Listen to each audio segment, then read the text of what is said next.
Hi, Jamie. Welcome to the Sisterhood.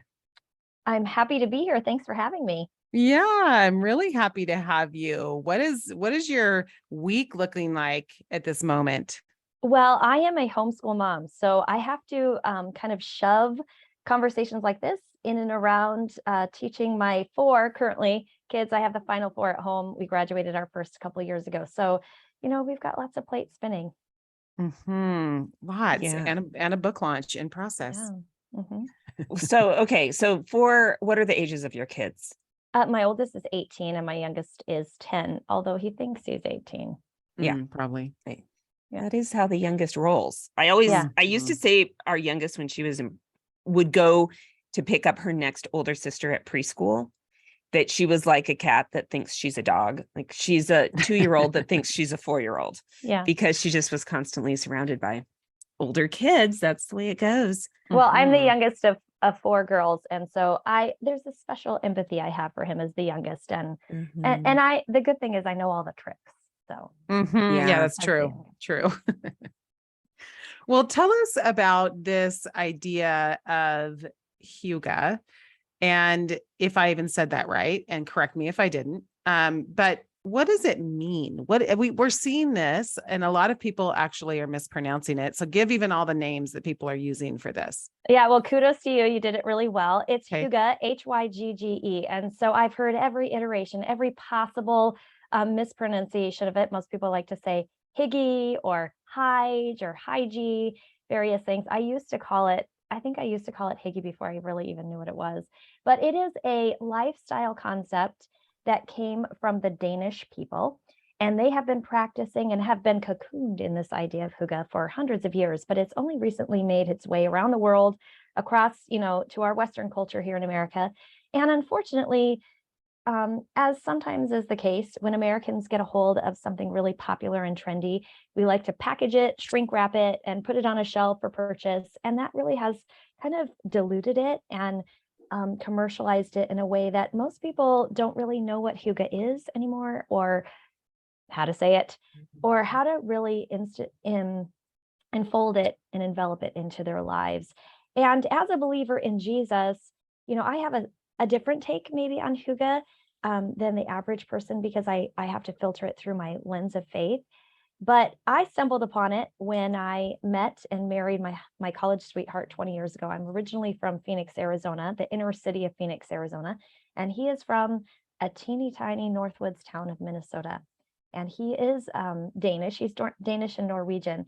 And when I followed love all the way to the woods of Minnesota, I began to be cocooned in this idea of Hygge, and it was so compelling to me.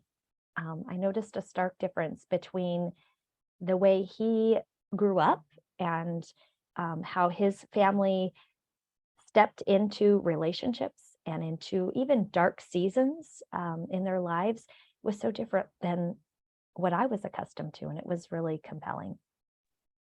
Yeah. So I'd love to hear even a story of maybe when you first felt that and noticed that, and what was that for you?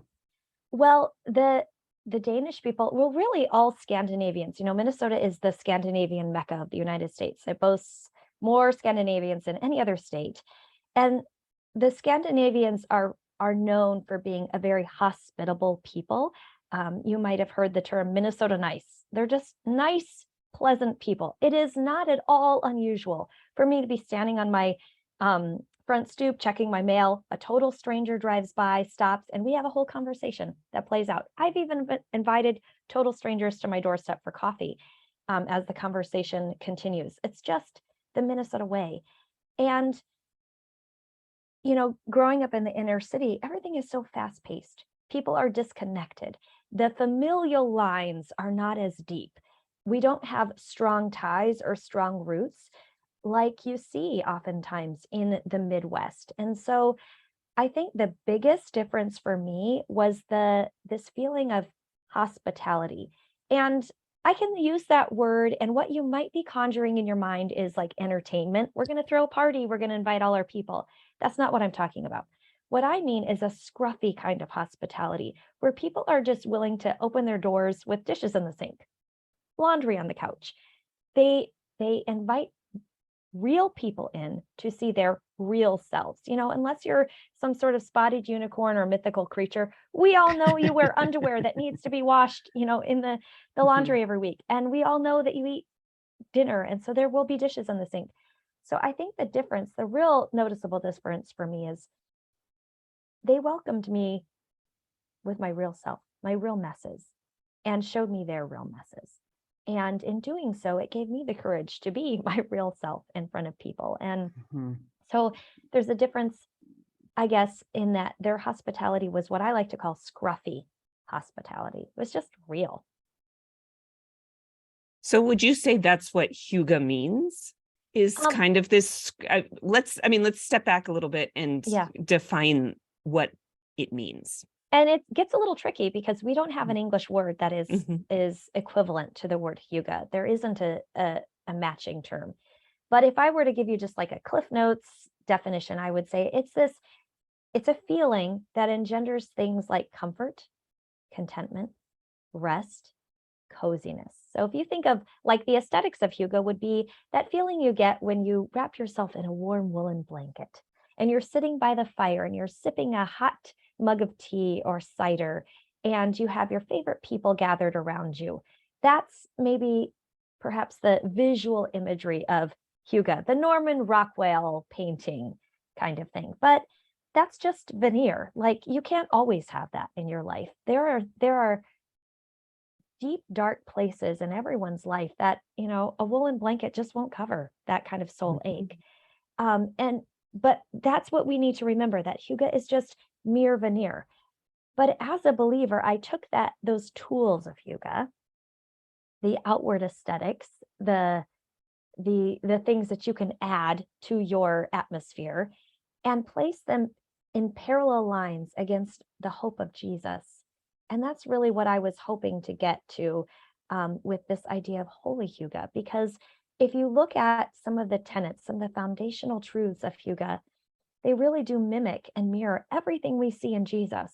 He did it first. And hygge is really just the Danish way of sort of claiming that sanctuary life that we see, that abundant life that we see in Christ.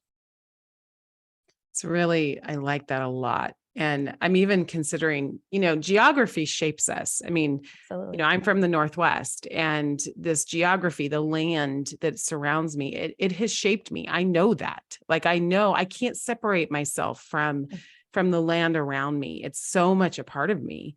And I think about this idea of hygge and how the landscape, the weather patterns, everything around the Danish people are what shaped them in this, right? Like this is just, it's an outcome really of where they live and the seasonal rhythms of where they live.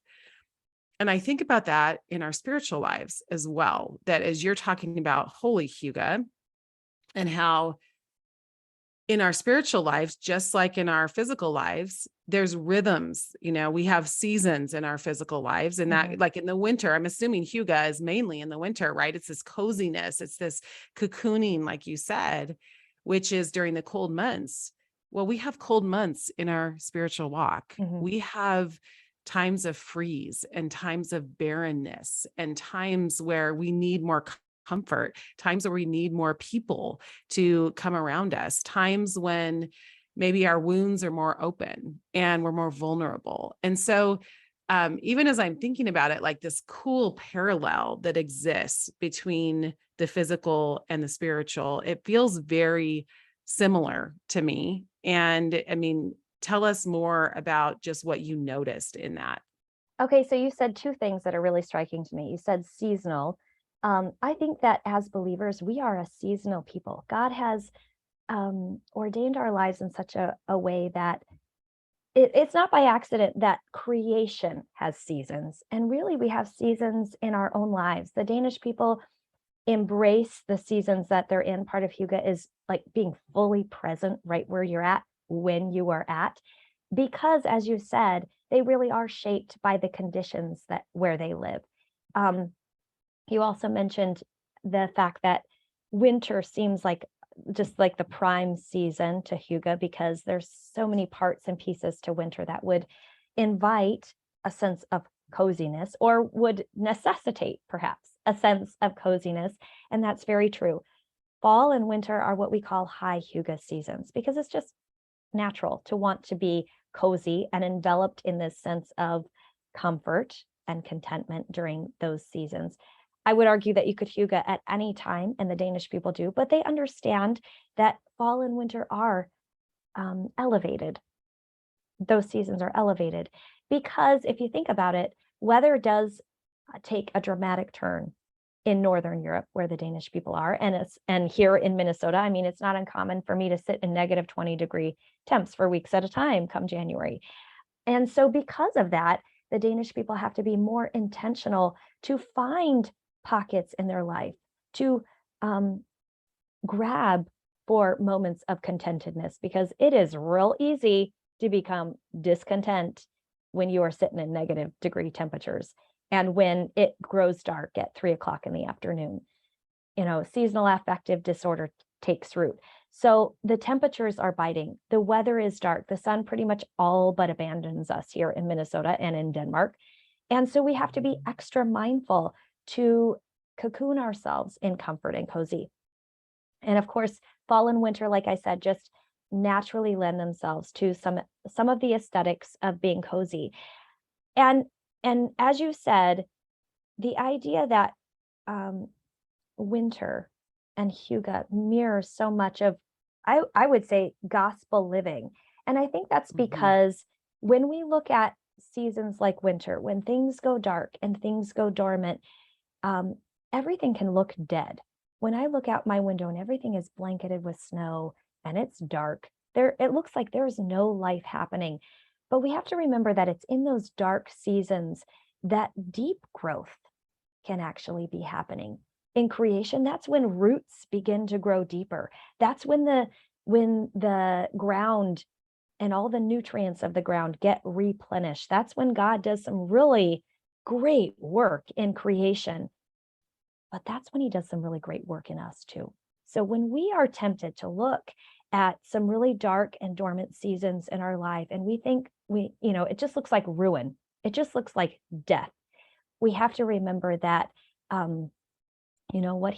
what Jesus said, in this world, you will have trouble. You might say you will have a winter, but take heart. I've overcome the world. Without the death and dormancy of winter, we actually wouldn't have a spring. And we certainly wouldn't have a fall, a harvest season. And we also have to remember that, I think it's in Romans 8:17, we're not just blessed with the glorious riches of Christ, we're actually blessed by his suffering too. So we have to be willing to welcome all the seasons of our life, and that includes seasons of winter. And I think that the idea of hygge is compelling to me as a Christian because it helps me to step into those times, not begrudgingly, to recognize that this isn't just happening to me, this dark moment, it's actually happening for me. So I would love to hear just what are some ways that we can bring hygge into those winter seasons with ourselves, but also with the people around us? Specifically about winter, obviously winter, you step into all kinds of holiday living, but just the idea of winter. One of the best pieces of hygge advice I've ever received came from my mother-in-law, who's lived here her whole life.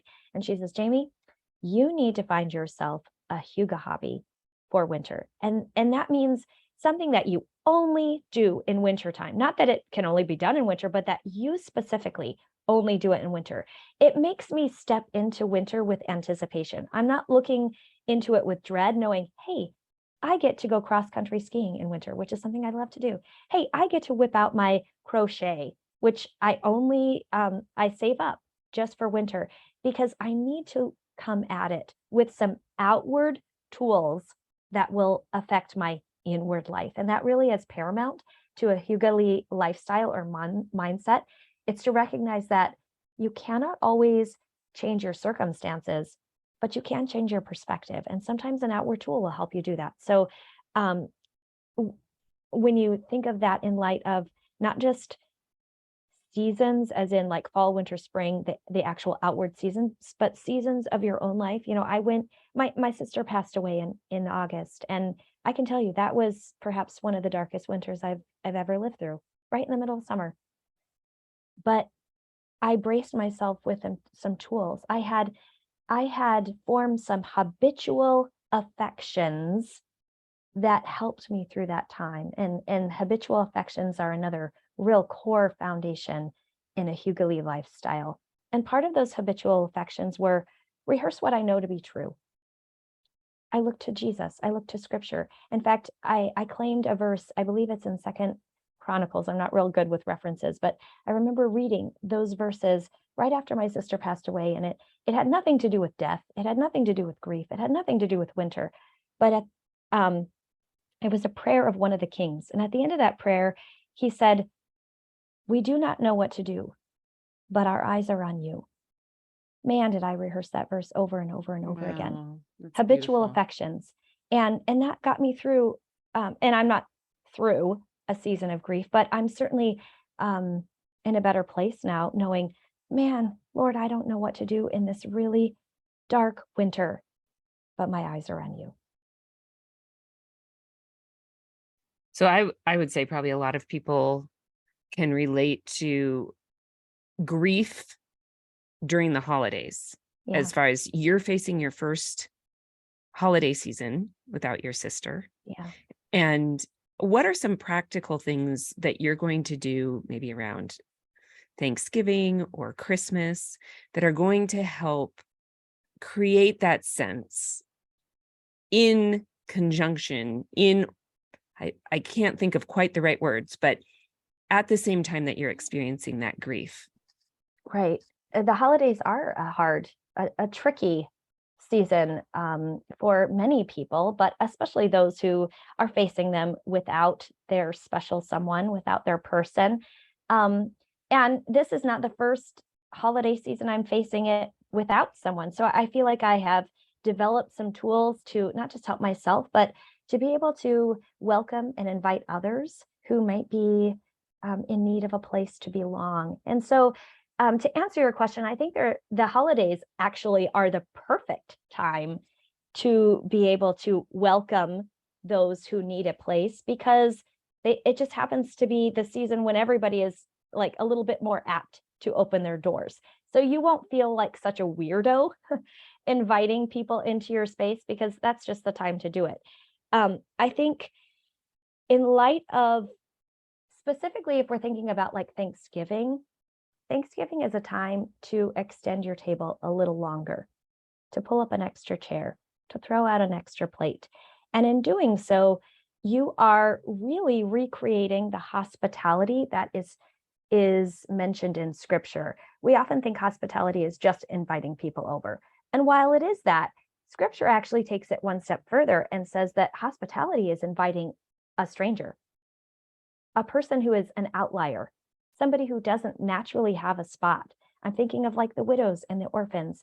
So when I am mindful to say, yes, I'm going to have my family over for Thanksgiving, but it is not uncommon for me to say, hey, I know of a man who just lost his wife, and he will be eating his Thanksgiving meal all by himself, if not for an invitation. So let's invite him over.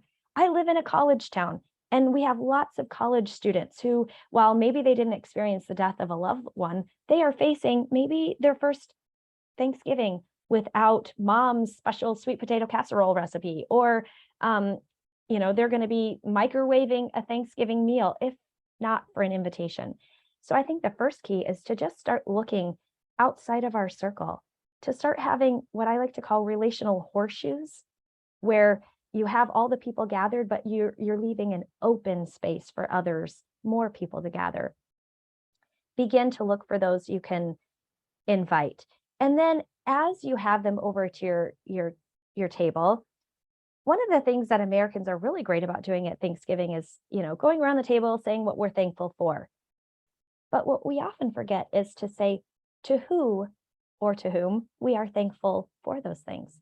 So be really cognizant when you're going around the table, sharing your things, say, I am thankful to God for these things.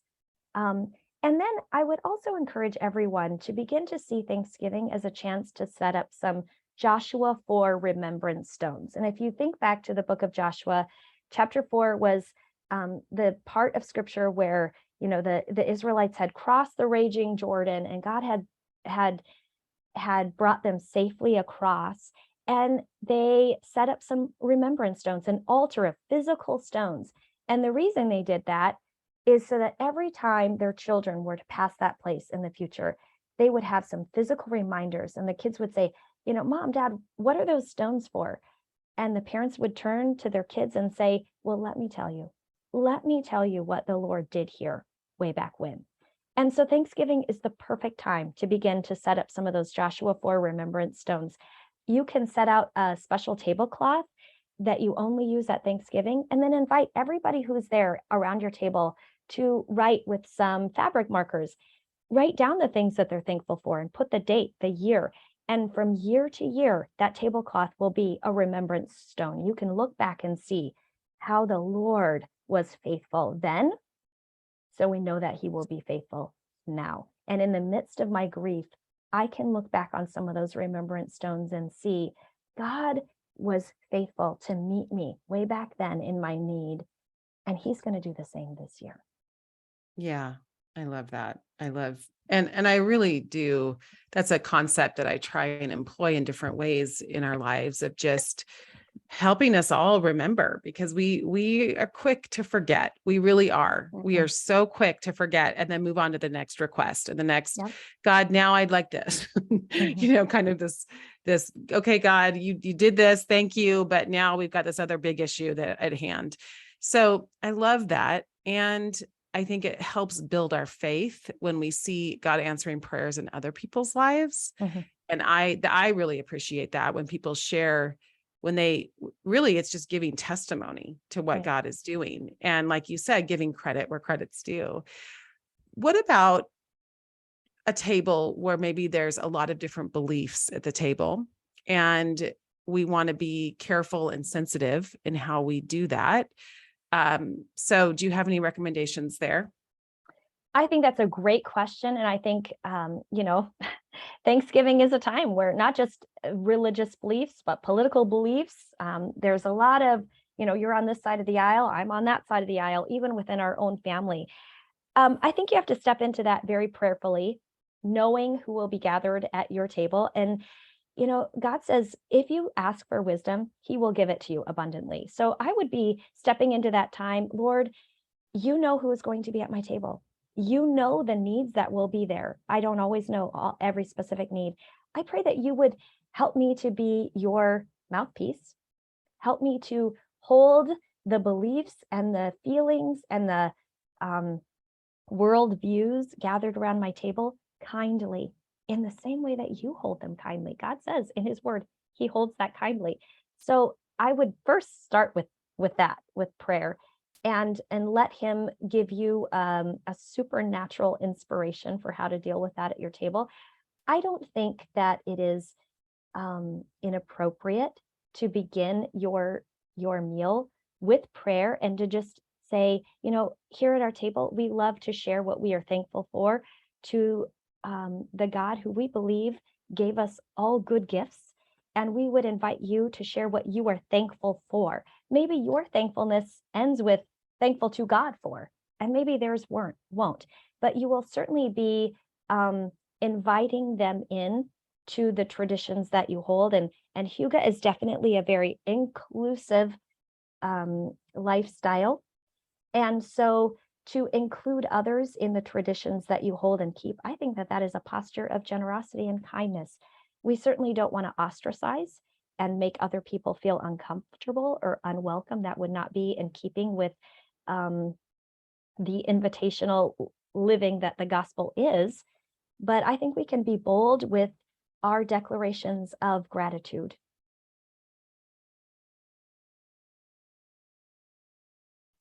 So, Jamie, let's talk. That's a great perspective. And I do feel like that's something we talk a lot about at the Sisterhood, is how we bring people together and how we bridge. right? Yeah. We bridge differences, because that's something we really value here, is how do we be for each other Mhm. and for these people who are gathered, and focus on more of how we're the same than how we're different. Yeah. So I appreciate that answer a lot. I want to get really specific in the holiday season, and how we bring this idea of hygge into our spaces, because even as we're talking about maybe gathering people that have differences and are coming from different places and spaces, hygge seems to be a common language regardless. And so can you just even give us some really practical, like, let's talk about sensory. What do we smell? What do we eat? What do we feel? All those things. Like, what are some of those elements of hygge that we can incorporate, whether it's Thanksgiving or Christmas? Well, it's interesting that you would bring the five senses in, because hygge, one of the tenets of hygge is atmosphere. And if you know anything about interior design, an interior decorator would tell you that atmosphere isn't just necessarily things that you throw on your shelf. It really is incorporating all five senses to give you a feeling that you can see, taste, smell, all the things. And Christmas is a wonderful time to incorporate an atmosphere, a hygge atmosphere. The other thing that I want to say before I even give you some specifics and some ideas is hygge is invitational. And so when you are inviting people into your space, you don't want them to come and feel like they're a project to you. Yes, we as people of redemption, as people of the resurrection, we know the truth and we have the truth, but people are not a project. And so when you think about hygge, it is a tool for invitational living. It's the first step to perhaps sharing the gospel with someone, giving them the love of Jesus, but it's not the only step. So hygge is just an opportunity for you to develop deeper relationships with those you love, and your friends and your neighbors, so that you would begin to develop an authority of trust and commitment. Who was it? I think it was Teddy Roosevelt who said, people don't care how much you know until they know how much you care. And hygge is a way to show that you care, in order that through time and through developing that trust and that relational connection and those deep roots of friendship, you can then begin to have some of those deeper gospel-centered conversations. So as we're stepping into the holiday season, be very wary about seeing your friends and neighbors as a project. That said, I think that there are lots of things that we can do at the holiday season that would open the door for those relational connections. One simple thing that we love to do within our neighborhood, every year we bake cookies for our holiday gatherings and for ourselves even, and then we take them around to the neighborhood. And that's something that probably a lot of people do. You plate up a tray of cookies, you take it to your neighbor. But one additional thing that I would encourage you to do is to include a Christmas card, but sign every single person's name in your household, because it's not enough to just say, love the Ericksons, because who are the Ericksons? I want to actually be able to have conversations with my neighbors and have them feel comfortable enough to have conversations with me. And if they have forgotten my name, my first name, they will be real hesitant to actually start talking to me over the fence, because now it's, we've lived next to each other for 2 years and they can't remember my name.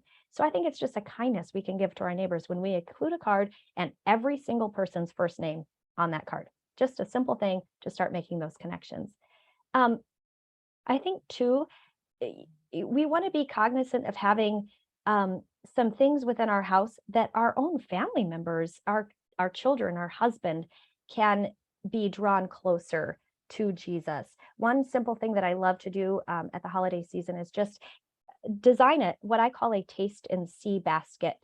And it's just a basket I throw under the tree that has library books, puzzles, songs, things about that tell the actual Christmas story. And I put them near the tree, so that way anytime my kids or their friends or my husband or people that are around have a second and they just happen to be over by the tree, they pull out a book, a picture book that tells the Christmas story. I didn't actually have to even open my mouth to declare the truth of the season. It's just right there. It's a natural invitation to draw a little closer to the cradle of the King when you have those things on hand.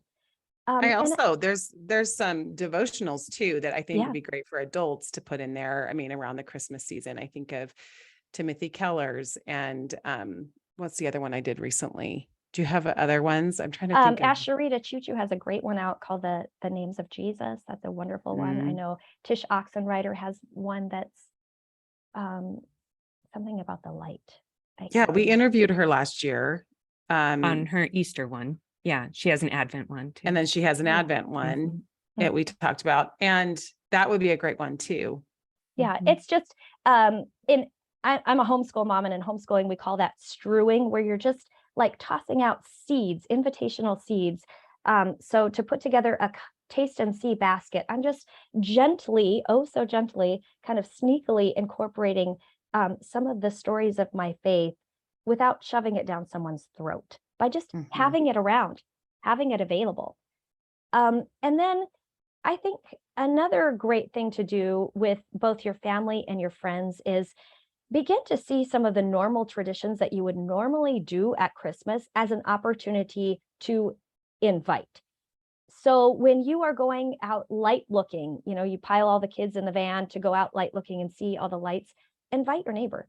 It's just a real simple thing. And as you're in the car and you're looking at the lights, conversation begins to happen. Relationships begin to deepen.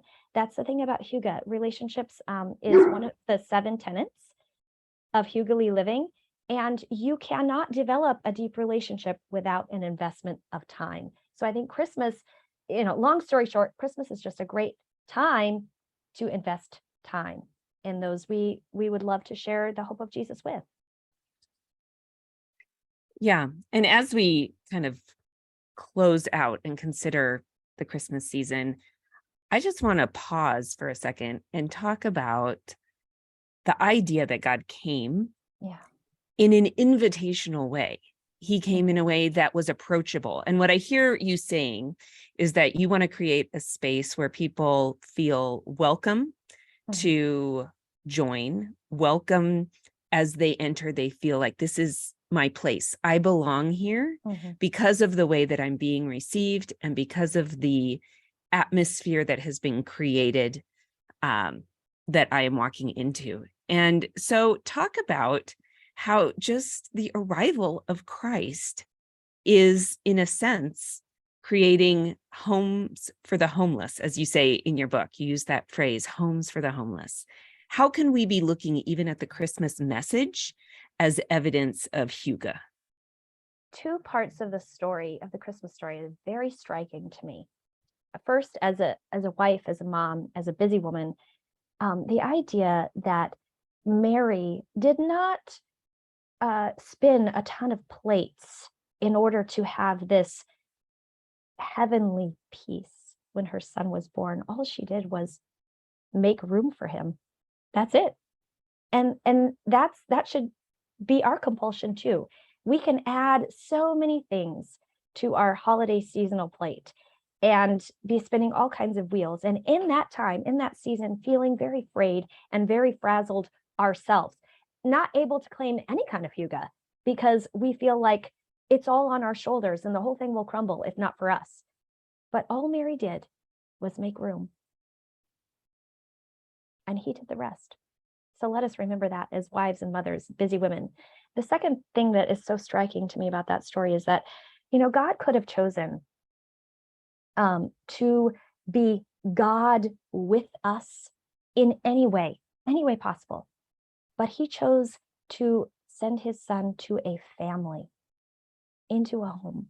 Think about that. Think about the brokenness of a family, the sibling squabbles, the raw rage that comes out sometimes, the hormones that happen during the adolescent age and all of that. Think about just the humanity that Jesus wrestled with, because he had to do that in order that, one, he would learn the skills of relationship within a home.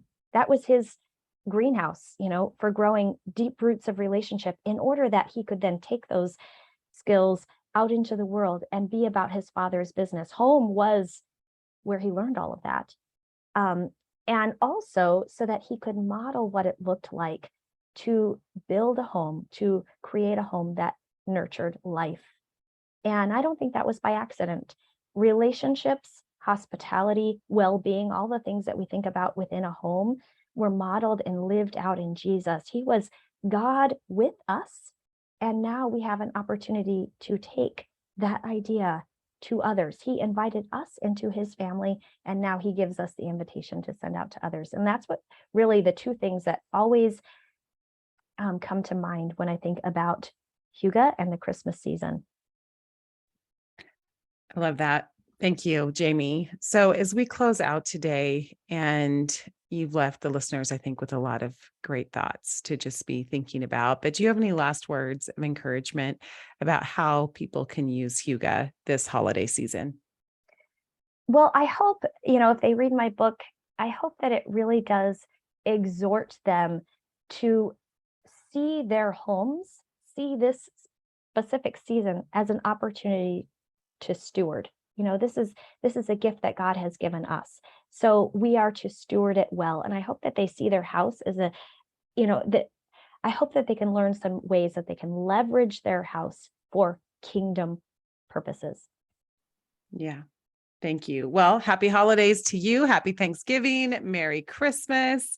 I hope you have a really great Hygge season with your family, Jamie. You too. Thank you so much for having me. Bye.